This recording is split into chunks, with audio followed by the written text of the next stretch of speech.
morning, Siti. How are you? I'm fine, thank God. And yourself? How Good, are things thank you. going so far? Good. It's going very well, thank you. Good. Okay, are we going to hear a little bit from the lady from Africa? Let me hear your story, dear. Okay. Should I start then? Yeah? Yes. Okay.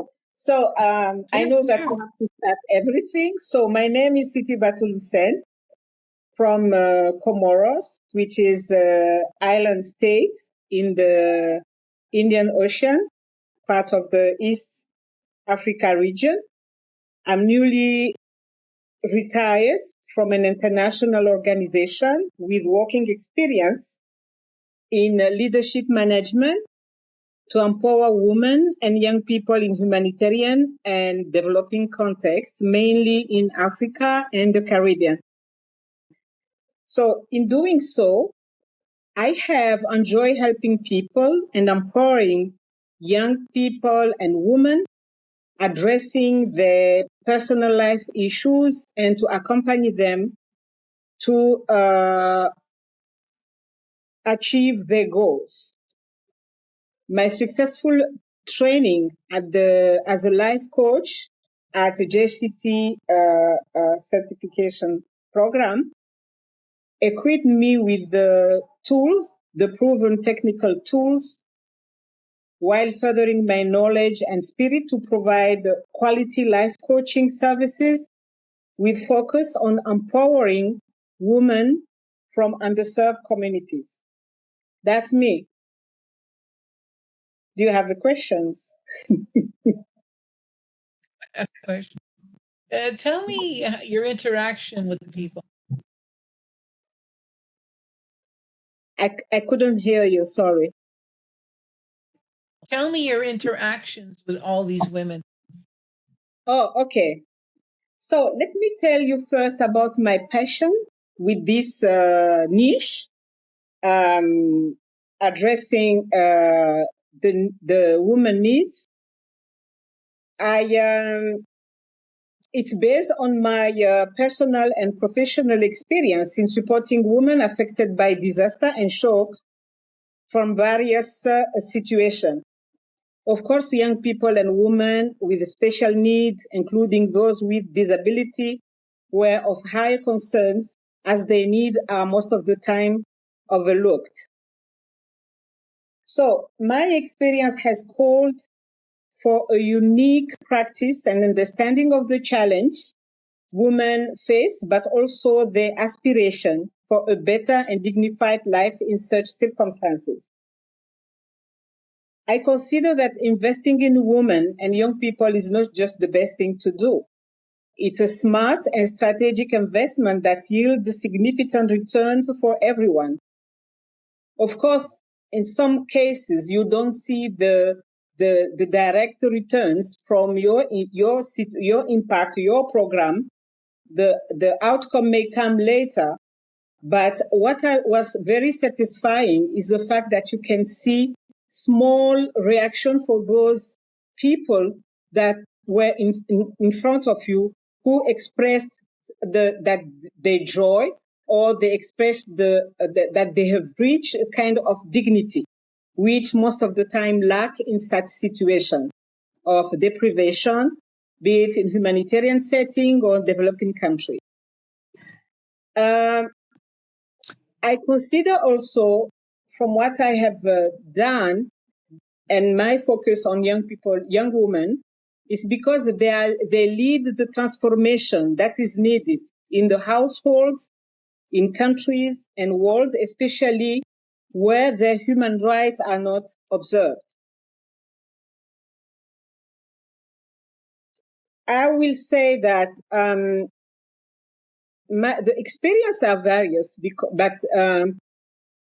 I will maybe start by saying that the core theme of my working experience is the intersection of gender, poverty, and the missed potential for those people I was working with. I mean, the young women or young people, or the women in general. So various programs were put in place, and I cannot say that these were my program, but I was leading them as I was part of an international organization dealing with those issues of development and humanitarian response. And most of the program that we had were targeting the limited access to education based on cultural norm and economic pressure, leading most of the time to child marriage, limited access to health facility, especially sexual and reproductive health facilities, and also empowering women and young girls who are affected by disaster on how to gain a kind of financial autonomy or empowerment, financial empowerment, to allow them having the most capabilities to deal with their own lives, but also with the lives of their family and their community. Now, I don't know if you want me to give you more details about the various programs that I was supporting, because such a situation were exposing young women to and girls to a harmful situation, including sexual abuse, exploitation, gender-based violence, and whatever we were doing to empower them was in line with what is expected to equip those young women and young girls with the necessary skills to advocate for themselves, the necessary skills to get regular resources, and also to take care of themselves, including the health part of their life. And this includes the sexual and reproductive health, also mental health, but also any kind of disease that that can affect a woman in this such situation. I understand that we were supposed to be very concise, so I don't want to go in details. But if you want me to provide details, I will do so. Why, at this point in your life, did you become a life coach? I cannot hear you very well, sorry. Why, at this particular time in your life, did you want to become a life coach? Oh, it's because I'm retired. So, and whatever I'm doing, I will continue working with young people, with young women and women in general affected by any kind of situation that will deprive them from their potential to to have the life that they love, they want, their goals in general. So becoming a life coach is something that I wanted to pursue, because I was empowering, I was mentoring, I was coaching, I was supporting all of those women and young people in my different responsibility during my career. And now that I'm retired, I thought, let me get the opportunity to get the proven tools so that I can continue the work that I was doing, not necessarily with any resources from a program, but I will have the contact with the human contact with those women and those young girls and those girls to to understand their issues, to understand their aspirations, and to help them pursue their aspiration and to have a better life.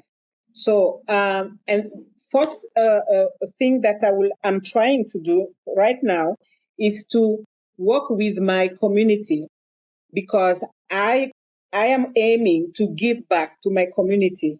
with the tools, the knowledge that I got from the certification school. And that's mainly what I am. And currently, I will say that my action, my effort now that I'm retired, to continue using the technical life coach skills that are aiming to foster, to support financial independence for young women and young girls, which is from my experience and my knowledge, is a core component of our empowerment program. That's what I saw. Financial independence is something that is key for women that are trying to survive in those situations. We focus on providing financial skills and resources, especially to vulnerable groups, so they can rebuild their life and secure their future. And in terms of sexual and reproductive health, focus is mainly on preventing. Currently, the program that I'm developing about preventing and adolescent pregnancy and supporting those adolescents that are leaving that situation through advocacy, empowerment support of family, of young people. Not, I want to say here, not only the girls, because the girls are pregnant with their boyfriend, through any kind of abuse. So trying to advocate, to do a kind of sensibilization for those people to consider that the girls are supposed to be at school, not to be mothers, not to be taking care of babies since they are still babies. So this is what is central in what I'm doing now. And I'm having also strong advocacy activity towards authorities, towards traditional leaders, donors, the beneficiaries, and civil society organizations. So my life coaching skills being used for those two components for now. Why did you join Women's for Women's Truth? I think that it's obvious that this initiative from the different discussion that we had and your leadership, it's about providing women across the world, including those in my region, the means to strive, to speak about, to talk about the situation of women, to get to get information, to have a platform where they can discuss and to be empowered. For me, this is something that is very much matching with what I pursue in my activity, because it's about getting the experience from the various coach that we are having, and the coach are going, hopefully, through webinars, through this podcast, they're going to educate the women that are in need of guidance, orientation, support, and sometimes coaching, because it's not only about coaching. They may need mentoring, they may need support, they may need a space where they can speak about the issues and feel understood and feel that they are not alone in their issues. And yeah, so that's mainly what the key aspect, and why I have I would like to be active in this initiative and platform. It's about educational empowerment. It's about political empowerment. It's about social empowerment. It's about providing the skills, and also to to provoke reflections that will bring women to speak about themselves, to do the advocacy that they are needed to improve their situation.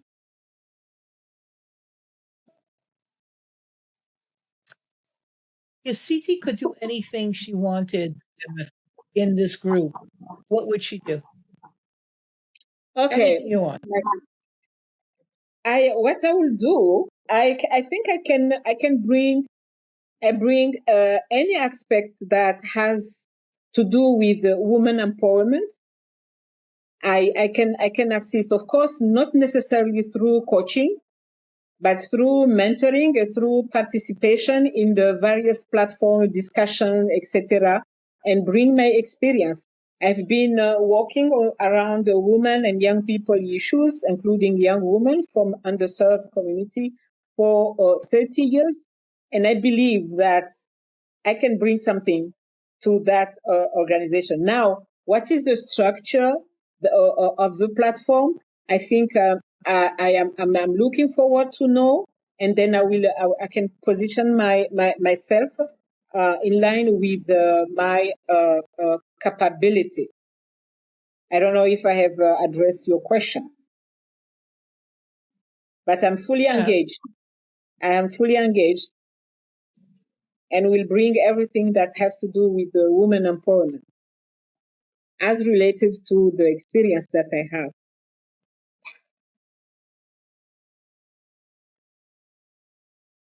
Okay. Where do you foresee this group going?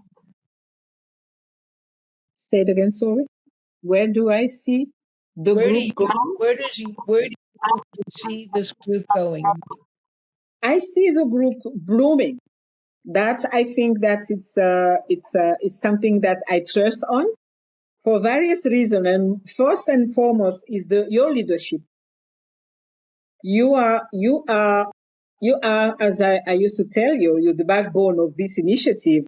And when I was approached by yourself and Sharon, I saw that this is something that is very much in line with what I was aiming to do within my community, and this is something that is that is open. And second, because it's about women by women.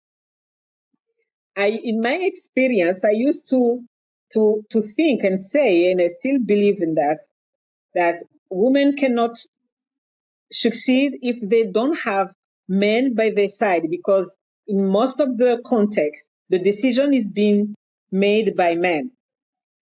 So I wish that in some time, in some time, we'll find a way to look at their perspective, because I don't see a world separated. This is what my conviction.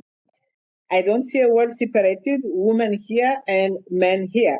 I see complementarity, and see complementarity in any way of life, because we are all on this earth and we cannot have a separate perception maybe, but living, we have to compromise and and we cannot compromise if we don't have a dialogue, if we don't have the way, the platform, and this and situation where we are able to listen to each other and see, as I was saying, you can my the program that I have implemented in challenging context, it's about understanding the context, but also understanding the aspiration of the people I want to support. So I believe that I think that it has to be both sides. That's the second aspect. And the third aspect, as I was saying, is because the issues of women are going to be tackled by women who are going through situations that they will bring to the public, to other women, and yes, to other women, and to find solution. Not that this platform has all the situation, all the solutions, but to create space where women can be heard, women can bring their issue, but can they bring also their solutions, their fears, their aspiration, and they will be heard. And for me, I think this is very important to have this space where women can find that, recognize, understand, and see that they are people who can listen to them because they went through the situation they are having. So I see Okay. this, and the webinars that we are having, resource mobilization is very important. Consistency in attending, in addressing the issue is also very important. And I know that with your leadership, with the leadership of each and every one of the member of the platform, we can succeed.